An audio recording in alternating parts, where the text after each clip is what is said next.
नमस्कार दोस्तों, स्वागत है आपका वीके न्यूज में। खबर है अतीक अहमद को लेकर, जिससे लगातार पूछताछ जारी है। लेकिन इस पूछताछ के बीच में जो खुलासे हुए हैं अतीक अहमद और उसके भाई अशरफ को लेकर, उनके आधार पर पुलिस ने 11 ठिकानों पर छापेमारी की है।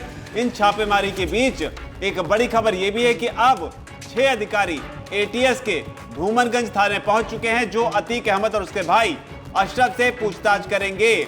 उधर दूसरी ओर अशरफ का जो बेटा असद है, उसे सुपुर्दे खाक कर दिया गया है। लेकिन बड़ा पछतावा यहां पर अतीक अहमद को यह है कि अंतिम संस्कार के वक्त, जिस वक्त असद को सुपुर्दे खाक किया जा रहा था, या फिर योगी आदित्यनाथ के शब्दों में कहें, जब उसे मिट्टी में मिलाया जा रहा था, तब अतीक अहमद उसका चेहरा नहीं देख पाया। ना ही उसकी पत्नी शाइस्ता जो है वो गिरफ्तारी के डर से वो भी असद का चेहरा नहीं देख पाया। लेकिन इस बीच लगातार अतीक के तार जो है वो आईएसआई से और पाकिस्तान में जो लश्कर-ए-तैयबा है उससे जुड़ रहे हैं। लेकिन बड़ी बात यह है कि चेहरा ना देख पाने के बाद में अब अतीक अहमद के तेवर पूछताछ में पूरी तरीके से बदल गए, और ये बदले हुए तेवर उसके भाई अशरफ के भी हैं।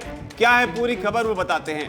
दरअसल उत्तर प्रदेश के प्रयागराज में पुलिस रिमांड पर चल रहे माफिया डॉन अतीक अहमद की हेकड़ी और अकड़ अब कम होने का नाम नहीं ले रही है। रिमांड के दौरान अतीक अहमद अब उल्टा पुलिस से ही सवाल पूछने में लगा हुआ है। पुलिस से ही वो लगातार बहस कर रहा है। सवाल उसने ये पूछा है कि वो मोबाइल कहाँ है। यानी कि लगातार पुलिस जो बात ये आ रही है कि अतीक अहमद जो है वो साबरमती जेल में मोबाइल के जरिए पूरे क्राइम को हैंडल किया करता था। उस पर ही सवाल जब पूछा गया तो उसने कहा, अतीक ने कहा कि वो मोबाइल कहाँ है जिससे वो साबरमती जेल के अंदर बात कर रहा था।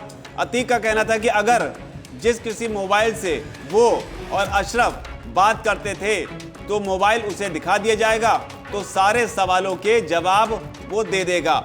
हालांकि कल तक जो है अतीक अहमद अपने गुनाहों को कबूल कर रहा था, लेकिन अब वो पलट रहा है।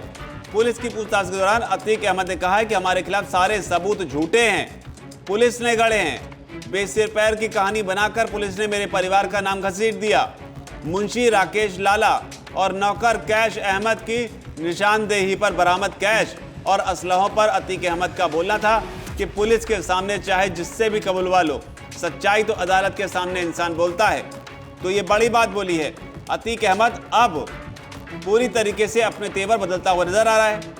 हालांकि पुलिस के सूत्रों के हवाले से जो लगातार मीडिया रिपोर्ट्स में खबरें आ रही हैं, उसके मुताबिक पूछताछ में अतीक और उसका भाई अशरफ किसी भी सवाल का अब सीधा जवाब नहीं दे रहा है। हर सवाल पर अतीक अहमद और अशरफ ने एक ही जवाब दिया, हमें नहीं मालूम, हम तो जेल में बंद थे। तो इस तरह की खबरें लगातार निकलकर सामने आ रही हैं। जबकि दूसरी ओर बरेली जेल में असद की मुलाकात पर, जो असद की मुलाकात अशरफ से हुई थी, उस मुलाकात पर भी अशरफ का चाचा अशरफ का बयान आया है। उसने कहा है कि वो मेरा भतीजा था, मेरे जिगर का टुकड़ा था, क्या वो अपने चाचा को मिलने नहीं आ सकता।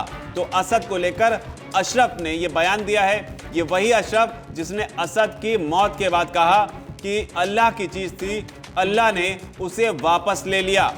और जो बड़ा परिवर्तन अतीक अहमद के मामले में आया है, उसमें बताया जा रहा है कि असद की मौत के बाद, असद के एनकाउंटर के बाद में ज्यादातर मामलों में अतीक अहमद ने चुप्पी ओढ़ ली है। उसने बातचीत करना जो है वो बंद कर दिया है।